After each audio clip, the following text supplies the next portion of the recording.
That pain that would not move had me praying in the upper room. That burden that I bore had me wondering how much more. So I gave it over to Jesus, and I stopped worrying about it. And I gave it over to the Lord, and He worked it out. Welcome back to your spiritual sports segment on Rhema Gospel Radio. I'm CJ. The National League and Major League Baseball were running the bases last night as the Pittsburgh Pirates belted out 4 total homers, but was still dominated by the Milwaukee Brewers 12-8 with 3 total homers. The defending champion San Francisco Giants edged out the Arizona Diamondbacks 2-1 behind Pablo Sandoval's home run in the ninth. The Colorado Rockies were rocked by the LA Dodgers 6-2 with a homer from Carlos Gonzalez.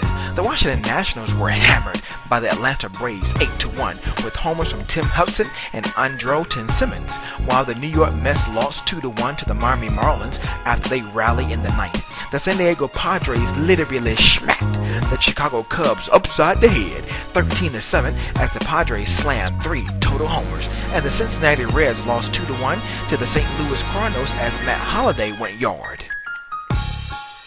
For your second segment, quick news and notes. Vijay Singh, who earlier this year admitted to taking a banned substance, will not face any sanctions after the World Anti-Doping Agency determined that the use of deer antler spray is no longer considered prohibitive. The National Stock Car Racing Panel will hear on May 8th the Joe Gibbs Racing appeal of penalties on Matt Kenseth's Sprint Cup team.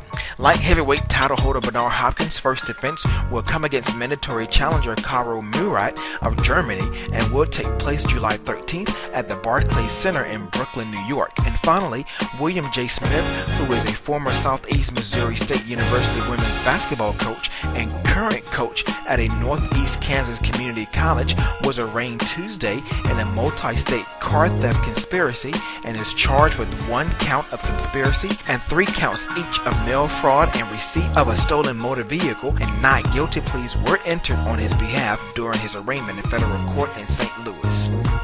And finally, you probably have heard by now that NBA veteran Jason Collins announced to the world on Monday that he is gay and thus became the first active male athlete in the 4 major sports to make such proclamation.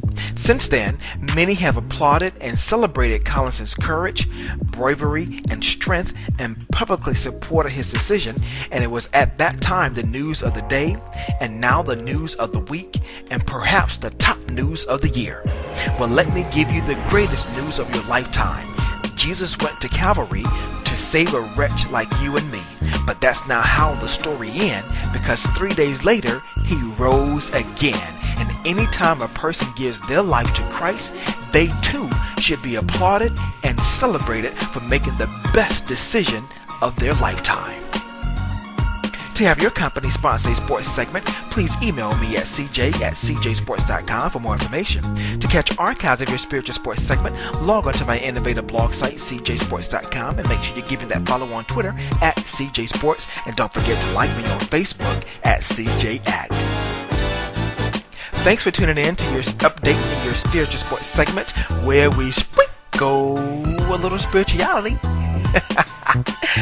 in your sports. I'm CJ. Be blessed and have a wonderful Wednesday. And in closing, as justice is beginning to take shape, I am still Trayvon Martin.